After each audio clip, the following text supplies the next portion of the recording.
Welcome back, everybody, to the Microsoft 365 Knowledge Series. I'm Paul Thurrott, and I'm here as always, your product marketing manager for the modern workplace, teams, and platform. That is a long title, dude. It's ridiculously long. I'm just the IT Pro Teams guy. That's what I say now. Much easier. This is not the penultimate episode. This is literally the final episode. It is. Started this back in January. We've gone through various aspects of Microsoft 365 over the past few months. And today we're going to hit on some parts of the Power Platform, including Power Apps, Power Automate, as well as the Microsoft Graph. And then, I'd like to have a kind of a look back. Obviously, the world has changed a lot, which is kind of amazing. And, see what we've learned over the past. Yeah, I think people watch these episodes in order and see our hair change and now go back to kind of the way it was. Yes. It becomes an interesting. Flip COVID haircuts have occurred. That's right. So kind of back to normal in some ways, but not in many ways. Right. So with regards to the Power Platform, this encompasses a bunch of Microsoft solutions. Let's see if I can get this straight. Microsoft Power BI, Power Virtual Agents, Power Apps, and Power Automate. We're going to talk about Power Apps and Power Automate largely today. You may remember Power Automate as Flow. That name has changed to kind of bring it in-house with the branding. And I'm pretty excited about both of these things, actually, I have to say. And this is kind of a neat way to wrap it up because in many ways, the Power Apps, Power Automate, and Microsoft Graph, which we're also going to talk about, I think of as kind of the glue of Microsoft 365. Yeah, and if we look at Teams sort of being the new productivity platform that we're building upon, the next sort of windows where people will be spending most of their time, Power Automate and Power Apps and these things really allow you to not just extend the work that you're doing, but it really allows you to create super easy shortcuts and quick apps, these low-code, no-code solutions for people to be able to get more done in different ways. And the thing I always tell people is for those who were really into InfoPath back in the day, this has sort of replaced InfoPath because you would use InfoPath for approvals. Now, why not just use, Power Apps and bring it right into Teams and do it right there? So it's sort of replacing that void, but adding so much more to it on so many different levels and making it intelligent by bringing the graph into it. So how does this work? With Power Apps is I guess we describe it as kind of a low-code, no-code environment aimed literally at end users, not just at administrators or IT pros. People can write their own apps, and that sounds daunting, especially to anyone who has not written an app. And if you ever try to do so in a formal programming environment, it is in fact daunting. But yes, I mean, how does this work in the context of Power Apps? What makes this thing different or special? Yeah, well, actually, let's just show it. So here I'm going to share out. So we'll let my browser take a moment. And all right. So here we are. We have a Power App site, and I have the Power Automate site up. And what's great is you have, where do you want to start? Do you want to bring in SharePoint data, Excel, or even a simple SQL database? You can bring in a blank one. You can have some models already built. And then there's great learning. So we can go in and I can say, hey, I want to create an app. I want to, create it blank. You give it a name.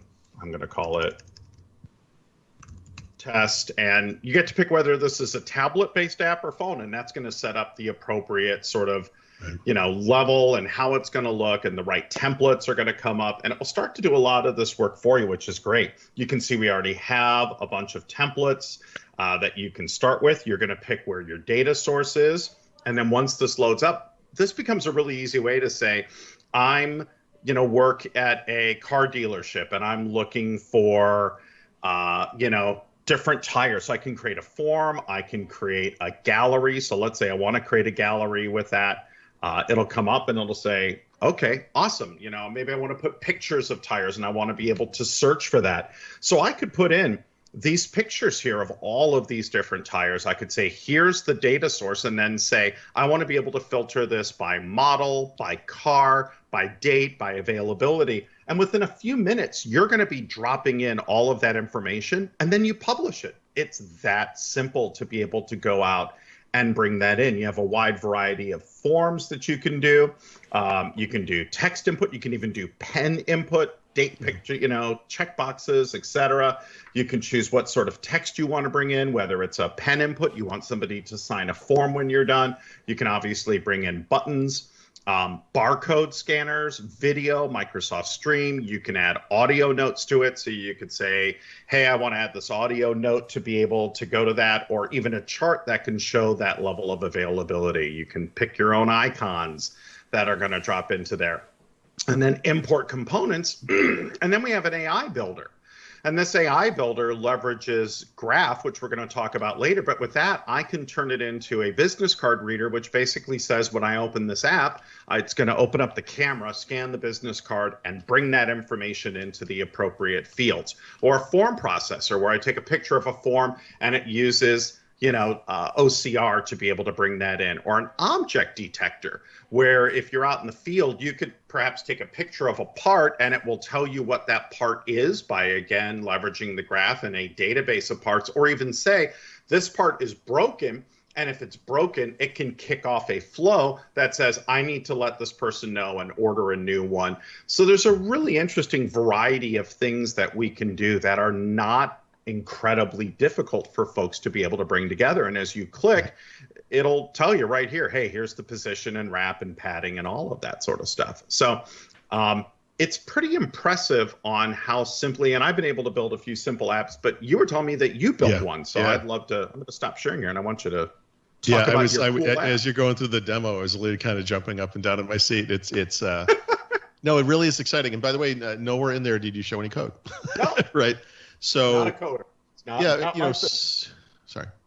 No, I was just gonna say I'm not a coder. That is absolutely not my area. So I used to be a coder, and I decided to kind of get back into it on the side, just so I could speak more intelligently about that stuff. And last fall, I started working on a Notepad clone, and I decided I'd kind of work my way through the different Microsoft frameworks. And so I wrote versions in Windows Forms and WPF, Windows Presentation Foundation, and then in the Universal Windows Platform, UWP. And by that point, I was like, look, I kind of want to move on to the next thing. I want to do something different. I decided to make a cocktail app. It's a simple app. You'd have a front page. It'd be a filterable list of cocktails. There'd be a second screen when you click on one where you get the picture, the name, the description, the ingredients, and the steps all in one screen. And then there'd be an edit screen where you could either input a new cocktail or edit an existing cocktail. So it sounds simple, but as it turns out. So I started working on a WPF version just to kind of work my way through what the UI would be like. But really, I wanted this thing to be a mobile app. And so then I spent, honestly, a couple of months working on a Xamarin Forms version of the app. And it was, frankly, it was frustrating. But I say that from a developer standpoint. Right. So you and I were talking about Power Apps recently. And I thought, I need to get into this environment. Let me see, what would this look like in Power Apps? And it is the easiest thing in the world. You were talking about data sources, for example. You could have SharePoint lists, Excel spreadsheet, Excel, SQL, whatever. I created a SharePoint list. That SharePoint list has cocktails in it. Those cocktails, a photo, a title, a description, steps, and ingredients. Sorry. And okay, it's up in SharePoint. Great. Went in, I did exactly what you just did. Stepped through it. I made it a phone app. This thing created the UI. Created the layout, created every one of those screens I just described, including things I hadn't gotten to yet because they're so complex, like the ability to search and filter that list of cocktails. It was literally in the span of less than 30 minutes, and a lot of that time was just me tweaking the way different fonts looked and stuff because I like to do that stuff. You don't even have to, but I just made it better looking, and that thing, it's done. It's just done. And I didn't write a line of code. I stepped through wizards. Just like you showed. I mean, this was literally last weekend. It's the first time I've looked at it. I cannot believe how easy and efficient and powerful it is. It's incredible. Yeah. So and I know a cocktail app is not exactly a work sanctioned, anything, but it is, I think, representative of the fact that you have data in some data source, and you want to bring it out to an app, and it literally automated everything for me. And I can tell you, having written the code to do this, incredible. And that's the idea, is to empower people who are not developers that have a great idea that say, look, I do Yes. this job every day and I know more about it than anybody else in the company is going to know because Yes. I'm out in the field, especially with first line workers. I'm out in the field, I'm doing this. If only I could do this easier or get to this easier or not have to go through this. So enabling people to do that. And again, you still have got DLP controls and AIP and all of that stuff going on. So you can ensure that private information like credit card numbers and things like that aren't being shared. But by showing this to end users and showing a simple app like that and saying, look, we're going to make an app for fun. You know, here you can do your fishing gear or whatever it is that makes you happy, and do this for home. That's when they are, and then they use it often and they see that value. That's what's really going to say, you know what, it work if I could do this, if I could filter by this, if I could find this easier. And that starts to create productivity. And we have a ton of case studies on customers who have done that. And case studies are all great. But if everybody were to sit down and play with this and do what you did and do some sort of personal app, whether it's cataloging their memories or photos or documents or book collections or movie collections or whatever that is, and bring that together, it becomes really great. And it's something where you can hand that phone to somebody and say, here, you look for what it is that you want from me or whatever that is. And that really empowers folks and empower, Power Apps and things like Power Automate and Flow. Make those littler tasks also sort of brings those to life and does that as well, which is great. Yeah, and actually, you just touched on something. I my mind races now when I think about Power Apps because the possibilities are literally endless. And most of the people listening to this are programmers probably, and I'm telling you, Microsoft and other companies have had various efforts over the years trying to bring programmability to non-programming audiences, and it doesn't always go very well. This is not that. This is an Office application. It's very logical. It works the way you expect. You could even, you mentioned first line workers. I could picture someone out in the field just doing something as simple as, look, I'm an insurance adjuster or claims adjuster, whatever. They have these massive forms. I just need to get to a couple of things. I could build my own app that just has those form items, those text inputs, whatever they are. It all hits the back end data. You're authenticating against your work account. It's safe. It's secure. And you could make your life better just by taking literally a few minutes to construct a simple form that has only the stuff you really need every single time you bring out that device. And it's, the mind boggles at the possibilities. And it works on every platform. That's what's really great about this is doesn't matter if you're on a Mac or an iOS or Android, it's the same platform on the back end and it's all web-based, so you can use it from any device. So if there's something wrong, you can go in from your mobile phone or sit down with your laptop or sit down at a public kiosk, log in securely, use MFA, and make those changes to it right then and there because it's part of that M365 account. That's right. So you also mentioned Power Automate. Now, this is the product formerly known as Flow.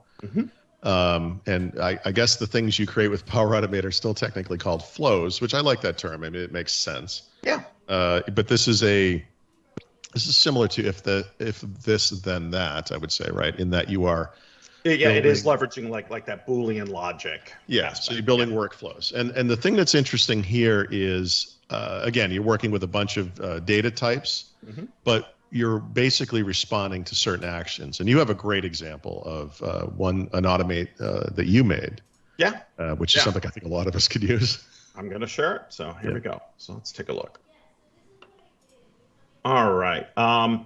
So we'll go here to Power Automate. And there's a whole ton of templates, which is what I'm going to encourage folks. And you can see we even have ones for things like Google Calendar and Dropbox, Instagram. That's right. That's important to remember. This is not just Microsoft data sources, right? This is first and third party. Yep. So you can take a look here and you can see like RSS. Like you can do one that says, if somebody tweets me, look at that follower. If they have more than 1,000 followers, go ahead and add their address to MailChimp, which is great. Or Azure, Box is in here, and Basecamp is there, which is great for those who are publishing on Mac, or Campfire, and there's just tons here. But what I really love is when you get here, they have things like 9 templates to help your sales team. Templates to help you, so if you click it, all you have to do is customize it. You can say receive a weekly email of new Dynamics 365 opportunities. This has been used over 6,000 times. The one that I created was when my boss emails me, I get a push notification on my phone that says boss email, which is great. It's super simple. Yep. And if I take a look at it and I go to edit, I created this in like 5 minutes. It says, when I get a new email, look at my profile, which goes into Active Directory. It says, get my manager. So it looks at who my manager is and check to see if it's my manager. And if it is, then it does a pop-up. And it's that simple to do it. If it's no, I add an action. If it's yes, then I send a push notification. That's it. Yeah, that's incredible. And then on my phone, it goes, oh, boss email bot, which is great. And I have it only when I am on the to line and not on a CC line. So I know it was sent to me or something that I need to read. What's great is you have the flow checker so you can test it. And then you also can just test it to send a test message or whatever it is that you are doing. But the amount of templates, and then again, much like as we've talked about, here's a whole ton, get my weather forecast. Some of these are kind of bullshitty, but some of these are really great. Trigger a flow when a Power BI data-driven app is done. Which is great. But what's nice here is also, again, with the data connectors, we have a lot of that same thing where we can take a look at connections. And once again, we're going to see all those same data sources that we saw for, earlier are all going to be here, and how we can all bring those together. So here's Azure Blob Storage, and here's Bing Maps and all that stuff. So all that works exactly the same way. And again, think about all of those little things, from running an approval in Teams, because you can put this right into Teams and do approval workflows, to if somebody's out in the field and they take a picture and something's wrong, then it immediately sends a message to the engineering team to say, hey, there's a problem here. But if it's less than 5, just send an email. So you can also create those workflows and use Teams as the platform to bring that to life. I think the appropriate response to both these things is to just get excited by the possibilities. And you'll see a lot of startup points in there, like that, all the templates you kind of went through that Microsoft and others have made, which is really great. But then, you could see how you might want to tweak one of those things. Well, I use this service, not this service, but this exact flow would work. I'm just going to swap out the individual services, which is really cool. Yeah. Now, and again, this is on every platform. And I can't stress that enough, where should this be a desktop app, and should I only allow this people, my first line workers to use this when they're in a VDI environment, or is this going to be mobile? And you have those choices to bring that out. And it's literally just republishing it and making sure that everything fits within the template and you're not using a font that's too big, type of thing. Yes. Or too small. Yes. Now, the underlying, I guess I'll call it glue, although I used that term earlier to describe all these things, is, of course, the Microsoft, well, I shouldn't say of course, maybe people are not familiar with this, but it's the Microsoft Graph. And this is a concept that Microsoft introduced 3 years ago at Ignite, I want to say. I mean, can you speak a little bit about the AI and intelligence that's behind the Microsoft Graph, what it is, what it does? Yeah. Well, I mean, Azure, of course, is that framework that's powering the whole Power Platform. But then when you want to start to bring things like cognitive intelligence to that, whether that's a bot that you want to create, which can be here. I'm here with a customer and excuse me, and they want to order this. What's the current, how many days out is this, and things like that, to one of my favorites, which is when I'm done with a meeting, it pops up and says, you just showed this file in the meeting. Do you want to share this with all the attendees? Right. And that's the great, and that is the Graph API. It binds us and separates us. It binds the universe together. Yes, it does. Kind of an Obi-Wan Force thing. But what it is it is an API that anybody can leverage. And it is the intelligence platform, which a lot of that things that are built into Azure can add that level. So when you think about any sort of data, information, application, you go, this would be made better by intelligence and awareness. Intelligence saying it should look for certain people. It should look for causes and events. It should surface things up. And I really think of intelligence as this proactive assistant. And my biggest problem is when people start to talk about AI and intelligence, it has this invasive, it's going to jump into my life, it's going to take things over, it's looking at my data, Microsoft is storing my data and all this stuff. And that's so far from the truth. When it's at its most useful is being proactive. Hi, here's your meetings today. When you take a look at my analytics, here's how you spent your time last week, and here's some people you may want to connect with. Do you want to share that file with everybody else? popping up and telling you that, hey, you need this meeting is going to start in 30 minutes and it's in another building. Are you aware? And looking at your travel time, it's going to take you this long to get there. It's those things that, Cortana is built upon, and so many of our technologies that help you to be proactive rather than reactive. And we see even the graph within our security features that we talked about. Right. Well, it will say, this person just logged in from Redmond and then they logged in from Beijing a half hour later. That couldn't happen. So using intelligence, I'm going to suspend that account, but let you as a human being know and let you decide and figure out what's going on if this is something that you should be aware of. So the Graph API brings all of that intelligence together. And whether you're using things like Power BI, or you're using just OneDrive or things like that, it'll look and say, hey, all these OneDrive files are being overwritten quickly. Chances are you have a malware or virus. So I'm going to stop that from happening. I'm going to let you know. So it is this assistive layer that people can tap into on any level.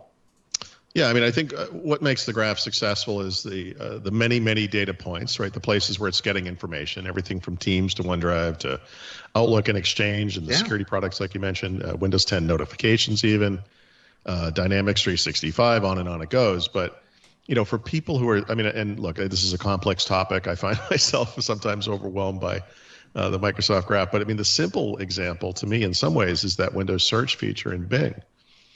Where you're signed in with your work account, and what you're trying to find is someone with a certain expertise or what someone is working on, that kind of thing. And it again, it's taking data from all of these different points and then bringing forth something to you that you wouldn't typically associate with a basic web search. Absolutely. I'm bringing up our graph page real quick. I don't need to share this out, but there was a whole toolkit that looks at presence. Yeah.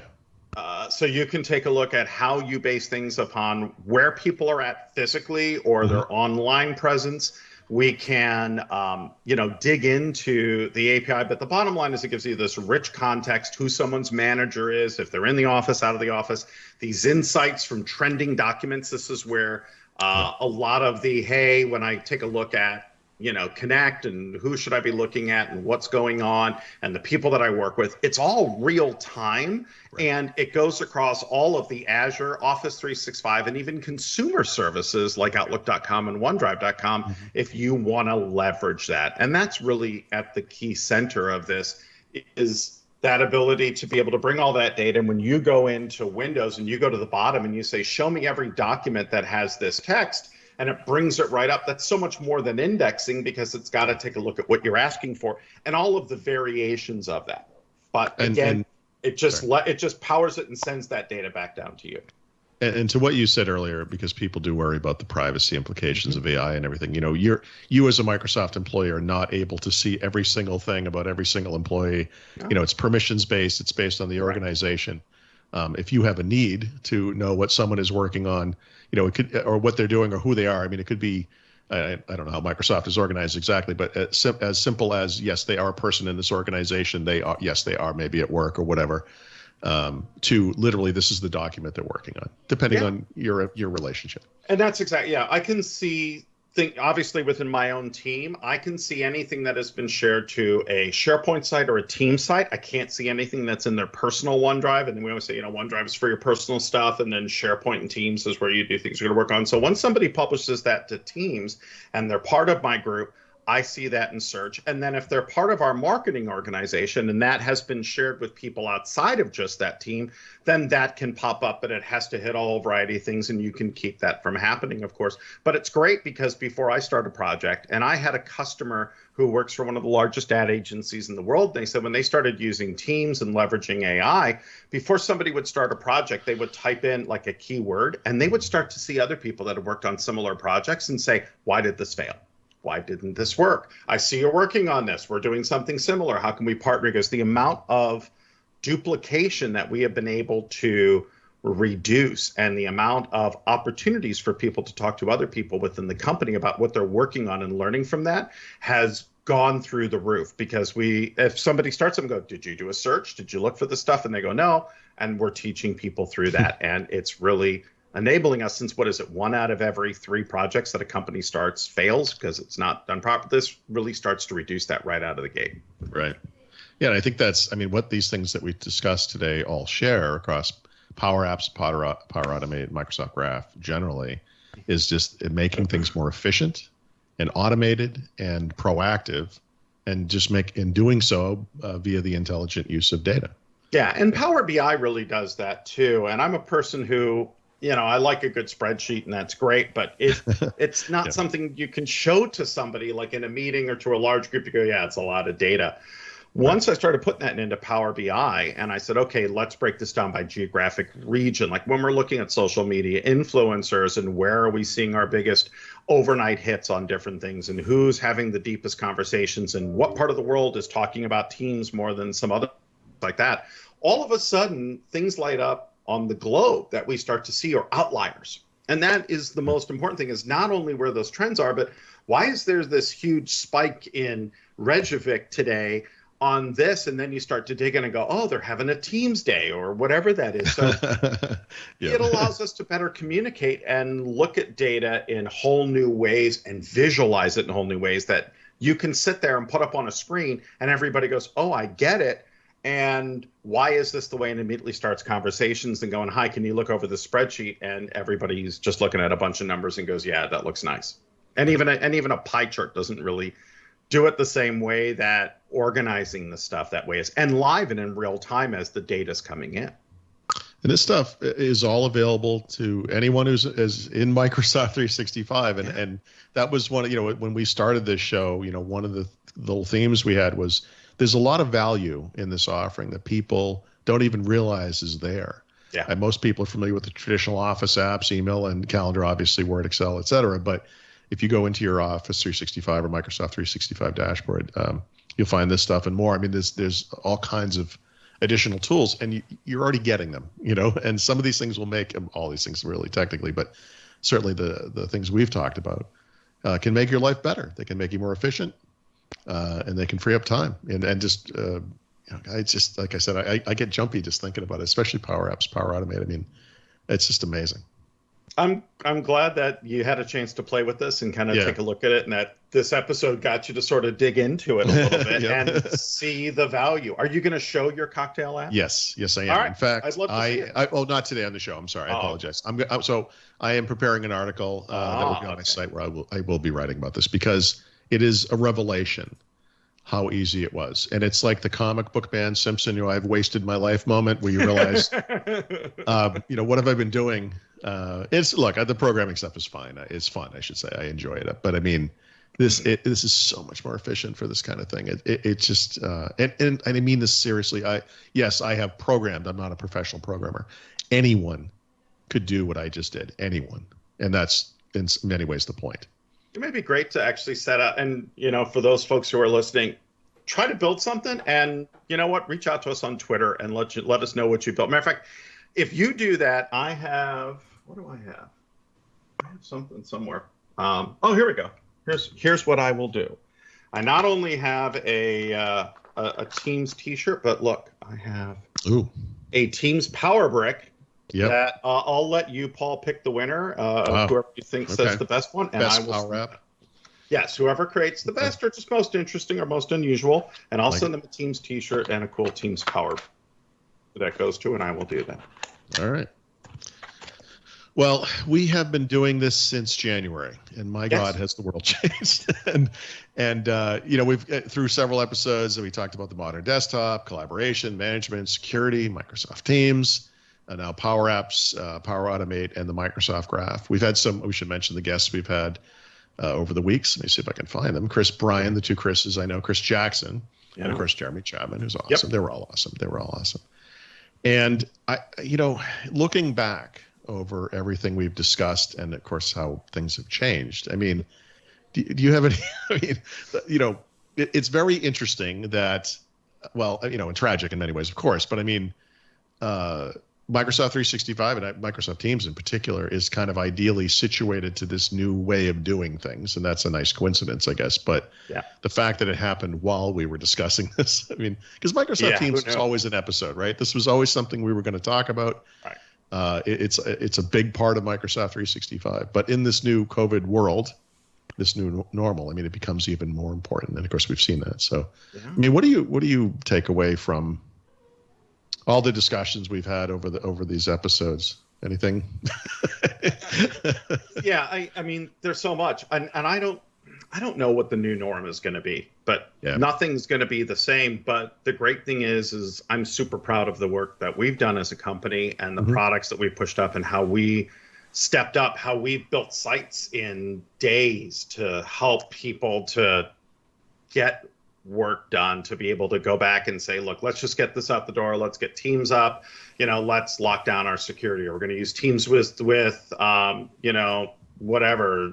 We're going to use it with Zoom, or we're going to use it with Cisco or whatever. And for them to go in Teams, going to say, hey, there is a Box link, there is a Zoom link, there is a BlueJeans link, and I can bring those into the product, so that it wasn't just this Microsoft thing, that it really was this great ecosystem. But people aren't going to be able to say, hey, we're not going to hire you because you work in a different city. I think we've seen you can work anywhere from any device and be able to do it well and connect. People are now showing their faces on calls and realizing the value of that. I mean, when I first started using Teams and video conferencing and even Skype for business and all that, people never turned on their cameras. It just wasn't a thing you did, and now they do because it's a way to connect. And I think we're going to keep doing that because you realize meetings are better when people turn that on. We're finding more people now that are seeing the value of saving stuff to the cloud, because now it's harder to get to that X drive. It's harder to VPN in and wait, and split tunneling is becoming, IT pros are looking at on how do I create better bandwidth experiences. So all these things that people kept putting off have happened more quickly, but it's going to open interesting opportunities in education. My daughter's senior year next year is not going to be normal in any way, shape, or form. She's going to be going, it looks like, to school 2 or 3 days a week, and then working from home some days a week. She's in marching band. Who knows how that's going to work? Sports are not going to happen. So movie theaters are now saying we're going to start to do some movies direct out through our different services instead of going. The way we get food, all this stuff, has all changed, and a lot of that is going to stay, and some things are going to evolve. But I feel that I'm really proud that as a company, we've placed ourselves in a really good position to enable people who want to do that, whether they had to or they were forced, whether they had to and were forced to, or just said, now's the time and let's just bite the bullet, to be able to move that forward. And that we're seeing with that 4-generation split of people from, the baby boomer end that never jump onto the stuff, getting pulled in pretty quickly, like my parents who are in their 70s saying, let's, we did Father's Day dinner remotely. I barbecued. I sent my dad some steaks and lobster with my mom. They're in Arizona. I wasn't able to be there. And we did a virtual dinner last night over Teams. And it was not as great as being there, but it was still, okay. But it's not something that we would have done in the past. We would have just called and said, have a great Father's Day, and that's it. But we had a meal and a conversation, and that's a great thing. And they really love it because it helps them to feel more connected. Wow. I mean, you've really kind of hit on it. I go back to that March comment from Jared Spataro, where he said, we are never going back to working the way we did. And it really struck me at the time, and it's really interesting to see the world's evolved. I've had the same experiences as you. My daughter's going to college. She's going to have the same kind of weird on-off experience and probably be home by Thanksgiving, and we'll see how that goes and everything. But kind of across the board for individuals who maybe never had the chance to work from home, now forced to work from home, and some will like it a lot. Some of them are going to want to go back to the office. But from the opposite perspective, offices or companies rather that maybe were a little suspicious of having people work from home suddenly see the benefits, lower costs, the productivity is not going down. Like, this actually makes sense. Education, obviously, like we discussed. I mean, this is in conferences too. You and I are big conference goers, and conference Microsoft. Hybrid.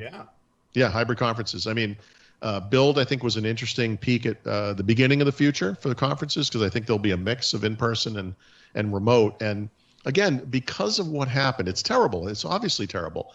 But the positive change that will come out of it could benefit all of us in the future by opening these things up more publicly to those who want to attend remotely.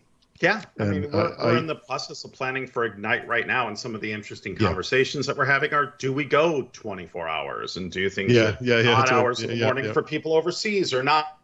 We're going to be recording a ton of sessions. We're going to do them live. We're looking at 100 to 200,000 people coming to Ignite. And the big thing that changes there is instead of it, we're going to pick 2 people from the company to go, and they're going to come back and report to everybody, is now all of IT from that company can attend and go that's amazing, and participate. Right? I mean, that's hugely positive. And conferences are expensive, no doubt about it. They're disruptive, even for the people who go, for all the goodness. You're out of work for those number of days. You're hard to reach or impossible to reach, depending on what you're doing. I mean, again, it's not going to be, it's no one view is perfect. No one way of doing things is perfect. But because this was kind of thrust on us, you kind of find this happy middle ground. And I overall, I think the benefits are huge. You talked about older workers, what's the divide between an older person like myself who relies on email and a younger guy like Brad who would be more comfortable in Teams. Yeah. These are 2 worlds that don't really intersect in the normal workforce, but because of the situation we find ourselves in, more people crossing over in both directions. Right. And, the outcome, I mean, again, nobody wanted this, for sure, but there are positive outcomes. Yeah, absolutely. And, when we look at conferences, nothing replaces walking up to somebody and having a 20-minute conversation, and certainly meeting your peers, which is one of the great things that I really love about Ignite, is not just the sessions, which are great, and not just the chance for me to chat with everybody, but seeing people that I've known for 10, 15 years start to meet other people in the industry and start to share their advice. And that matrix networking doesn't really happen at a virtual level, and that gets missed. But I would love to see us do this hybrid where, yes, we're going to have the in-person, but we're also going to do not just putting sessions online a day later and just recordings, but start to do more live, more people coming in via Teams and being able to participate and having this larger thing. And I think we're learning a lot from our competitors. Our competitors are learning a lot from us. We're creating brand new partnerships with companies. So I think I'm really curious to see what the next 2 to 3 years looks like with these different partnerships and how we continue to evolve platforms like Teams into something that goes beyond what it is today, where we really do find a way to sort of bring in email and separate parts of email into chat and the rest of it there. When we start to bring in intelligence, we have that real-time translation in PowerPoint. What happens when we bring that into Teams, and whatever language your system is set for, that's the language that shows up on your screen, and translation is seamless and flawless.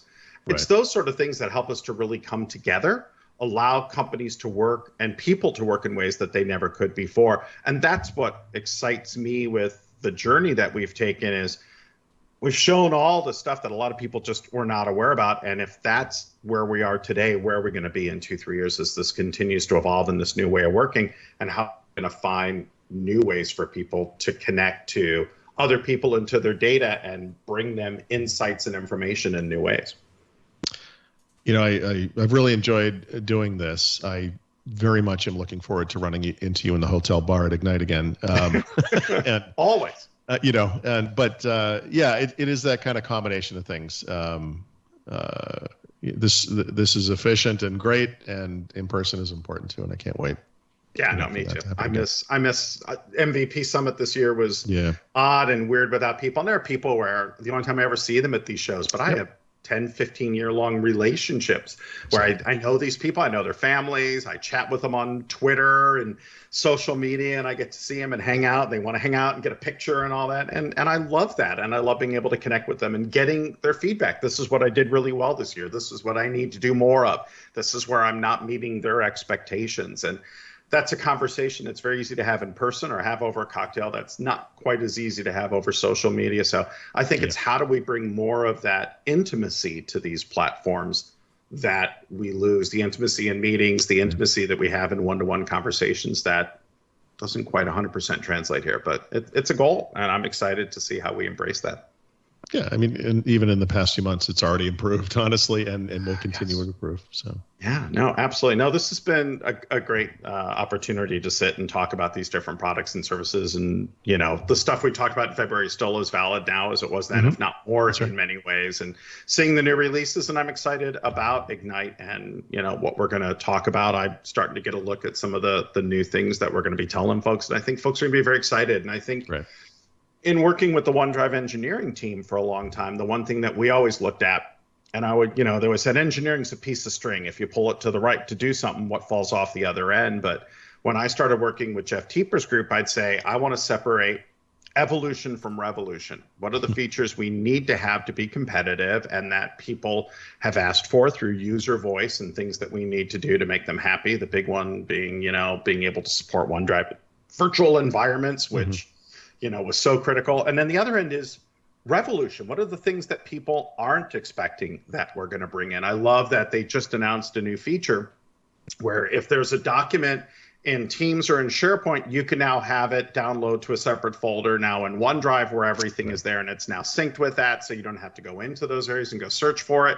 So it's those sort of things that people go, oh, wow, I didn't even know that I wanted that, or Personal Vault or things like that. So I think as long as we keep doing that, mixing that evolution and revolution, continue to listen to our customers, which is something that Satya's been phenomenal at and has done a really good job, as well as saying, here's the future. It is Azure. It is AI. It is Power Apps and Power BI and Power Platform, and how he's empowering people. I think as long as we stay true to that and don't listen to our own PR and don't get caught up in that and do that, I'm very excited to see what the next year or so is going to capture as I close in the next 2 years on my 15th year here. So wow, yeah. Yeah, and Ignite is going to be amazing. I mean, just based on what Microsoft pulled off with Build, Ignite is a much bigger show. I can't wait. I wish it was in New Orleans. I wish I was going. I know. I really was excited to get some beignets and some. I know. Oh, so many memories. Oh well. Anyway, we'll get. And so many memories I can't remember. Yes. Yes. Well, thank you so much, Stephen, and also Brad. Brad didn't really get to appear, but Brad's been with us every day, helping us out on the back end and making this happen. And thank you to all of you. This is Paul Thurrott signing out from the Microsoft 365 Knowledge Series.